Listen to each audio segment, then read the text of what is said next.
ఇక అన్న మరో ప్రశ్న అన్న, ఆ, జగన్ గారి ఓటమిపై ఆ పార్టీ క్రిస్టియన్ మైనార్టీ సెల్ అధ్యక్షునిగా మీ అభిప్రాయం ఏంటి? ఇది చాలా విచారకరం నాన్న. ఉమ్, చాలా విచారకరం. మీకు అది వ్యక్తపరచడం అనేది అంటే ప్రస్తుతం ఓటమి గురించి మనం మాట్లాడడం కాదు, కానీ మీలో అనిపించిన పరిస్థితులు ఉన్నాయి. ఉమ్, ఆ, నిజానికి ఇంత భయానకమైన ఓటమి జరుగుతుందని అయితే మేము ఎక్స్పెక్ట్ చేయాల. మేము అనుకున్నది ఏంటంటే ఏదైనా కనీసం గుర్తిస్తారేమో, ప్రజలు గుర్తిస్తారేమో. ప్రజలు కూడా అభిమానించిన వాళ్ళు ఉన్నారు. మేము ఎక్కడికి వెళ్ళినా అభిమానంగా మాట్లాడిన ఉన్నారు. స్వయంగా వాళ్ళు వ్యక్తపరిచి ఆయన అంటే మాకు ప్రాణం అని చెప్పిన వాళ్ళు ఉన్నారు. ఏ చోటకి వెళ్ళినా కూడా మంచి రిజల్ట్ వచ్చింది మేము తిరిగిన ప్రదేశాలను బట్టి.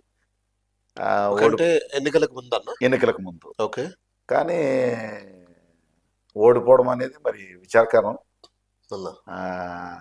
దాని గురించి అసలు ఏం మాట్లాడాలో ఏం చెప్పాలో కూడా ఇప్పుడు కూడా ఇంకా అర్థం కాని పరిస్థితులు ఉంది.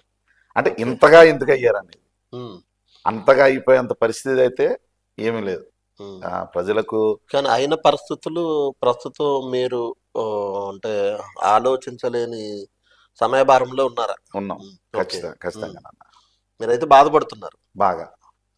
అంటే నేనే కాదు, చాలా మంది ఏడ్చిన వాళ్ళు ఉన్నారు, చాలా మంది చనిపోయిన వారు కూడా ఉన్నారు. చనిపోయిన వాళ్ళు ఉన్నారు, ఏడ్చిన వాళ్ళు ఉన్నారు. ఇప్పటికీ కూడా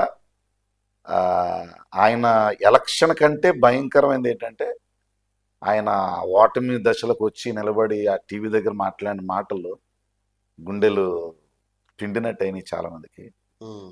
ఇది అభిమానంతో కాదు, అంటే జగన్ గారి మీద అభిమానంతో కాదు, నిజంగానే వర్క్ జరిగింది కాబట్టి. అంటే నేను ఎందుకు అడిగానంటే అన్న, ఆయన ఓటమికి ఆయనే కారకుడు అంటే ఆయన ఏదో బాధేస్తుంది అంటున్నారు, కానీ నిజానికి ఆయన ఓటమికి 30 కారణాలని 100 కారణాలని అవని ఇవని ఆయన ఏం చేశాడని ఏం మాట నిలబెట్టుకోండి, ఇలా రకరకాల మాటలు ఉన్నాయి. ఏదేమైతేనే మీరు ఆ పార్టీ క్రిస్టియన్ మైనార్టీ సెల్ అధ్యక్షునిగా మీరైతే బాధపడుతున్నారు. ఖచ్చితంగా.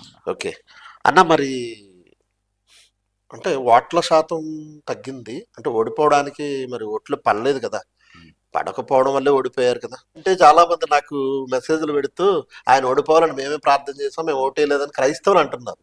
సహజంగా ఏంటంటే ఒక వ్యక్తి గెలిచినప్పుడేమో గెలవడానికి కారణాలు చెప్తారు, ఓడిపోయినప్పుడు పడిపోవడానికి కారణాలు చెప్తారు. ఆ కారణాలు ఇప్పుడు జగన్ గారు గెలిచిన తర్వాత మేము ప్రార్థన చేస్తే గెలిచామని వాళ్ళు చెప్పిన వాళ్ళు ఉన్నారు, ఓడిపోతున్నప్పుడు మేము ఓడిపోవడానికి మేము ప్రార్థన చేసామని వాళ్ళు ఉన్నారు.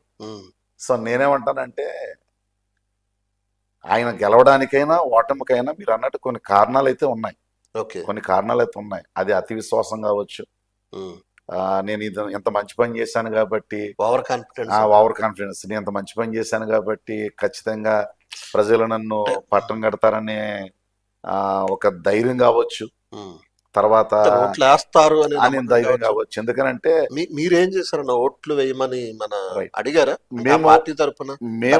మేమేం చేసామంటే పార్టీల పేరైతే ఎక్కడ మేము మాట్లాడలా. ఓకే, గత ప్రభుత్వాలలో మనకు జరిగింది ఏంటి, ఈ ప్రభుత్వం వచ్చిందా జరిగింది ఏంటి, వస్తే మనకి ఇలా మంచి జరుగుతుంది అనేది మాత్రం మంచిని మేము అనుభవించాం కనుక దాన్ని తెలియపరచడానికి ప్రయత్నం చేశాం. మేము కానీ కొంతమంది దైవజనులు కానీ నాయకులు కానీ మేము అది కూడా ఇంటింటికి వెళ్ళి ప్రచారం చేయలేదు. ఓకే, దైవజనులతో మా సేవకుల సమైక్య ఫెలోషిప్ మీటింగ్స్ లో మనకి ఇలాగైతే బాగుంటది, ఇదిగో ఈయన వచ్చిన తర్వాత మనకి ఇలా జరిగింది, మనం ఎలా చేస్తే బాగుంటది అనేది వ్యక్తపరిచాం. మీరు ప్రార్థన చేయండి. ఎలాగో పార్టీ తరఫున మీరు అధికారికంగా నియమింపడ్డారు కనుక చెప్పడం కూడా అవసరం. రెండవది ఏంటంటే ఆ పదవిని అనుభవిస్తున్నాం కనుక ఆ పదవి న్యాయం చేయాలంటే నా ధర్మం నేను పాటించాలి. ఓకే, కనుక మీరు ఇలా చేస్తే మంచిదని లోపాలు కూడా తెలియజేశాం, మంచిలో చెప్పాం. గత కాలంలో జరిగింది ఏంటి, మన జరుగుతుంది ఏంటి అనేది వ్యక్తపరిచి తెలియపరిచాం.